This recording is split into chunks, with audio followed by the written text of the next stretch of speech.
অসংখ্য ছিদ্রযুক্ত নরম তুলতুলে ফ্লাফি মজাদার এই প্যানকেক তৈরি করে ফেলুন খুব সহজেই। আসসালামু আলাইকুম everyone, welcome back to my channel busy life and cooking. আমি আজকে আপনাদের সাথে শেয়ার করব প্যানকেক। আর এই প্যানকেকটা এতটাই মজার এবং স্বাদের যে অনেক নরম এবং তুলতুলে হবে। তো চলুন রেসিপিটি দেখে আসি। আমি প্রথমে এখানে 3টি ডিম নিয়ে নিলাম। তো আমি যতটা বানাবো ততটা পরিমাপে। তো আপনারা যদি কম বেশ করে নিতে পারেন তো ডিমের পরিমাণটা বাড়িয়ে কমিয়ে নিতে পারবেন। তো আমি এখানে ডিমগুলো দিয়ে এবার ডিমগুলো ফেটিয়ে নিচ্ছি। তো ডিমটা আমি এখানে খুব ভালোভাবে ফেটিয়ে নিচ্ছি। তো আপনাদের যাদের বিটার রয়েছে তারা কিন্তু বিটার দিয়ে ফোম করে নিতেও পারেন। তো আপনারা এখানে দেখুন আমি কিন্তু অল্প অল্প করে পরিমাণ মতো চিনি দিচ্ছি এবং বিট করে নিচ্ছি। তো আমি এই চিনিটা কিন্তু একদম গলিয়ে নিব বিট করে।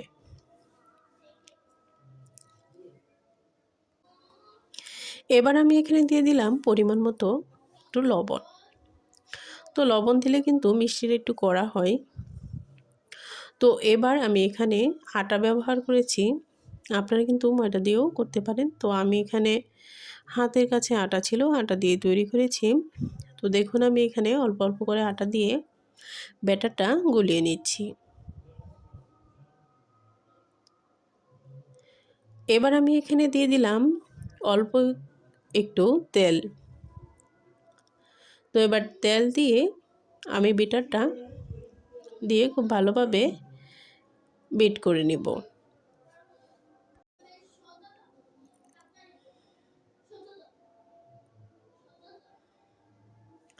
তো এবার আমি এখানে লিকুইড দুধ দিব।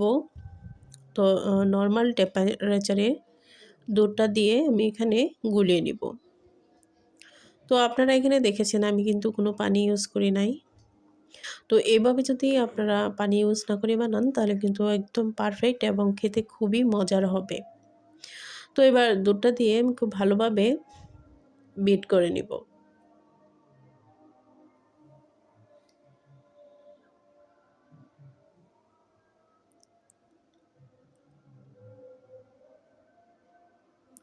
তো আমি যেভাবে ব্যাটারটা গুলিয়ে নিচ্ছি আপনারা যদি এটা ফলো করে বানান তাহলে 100% মজাদার একটি প্যানকেক তৈরি হবে।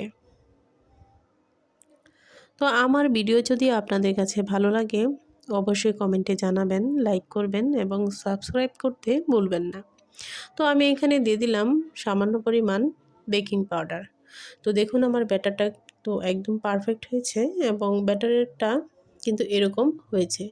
তো আপনারা ঠিক এরকম এতটা পাতলাও না এবং এত বেশি ঘনও না, এবং মিডিয়াম একটি ব্যাটার তৈরি করে নেবেন। তো আমি এখানে বাটার দিয়ে প্যানটা একটু তেলতেলা করে নিয়েছি আর কি। এবার আমি এখানে অল্প অল্প করে ব্যাটারটা দিয়ে প্যানকেকের মতো দিয়ে দিলাম।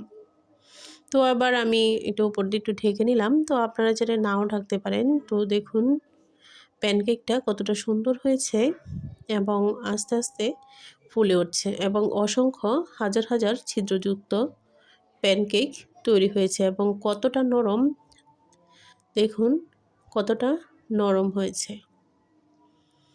তো এভাবেই কিন্তু আমি সবগুলো প্যানকেক বানিয়ে নিয়েছি।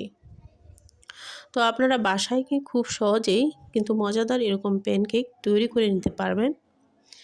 এই প্যানকেকটা বাচ্চা থেকে বড় ছোট সবাই কিন্তু খুব পছন্দ করে।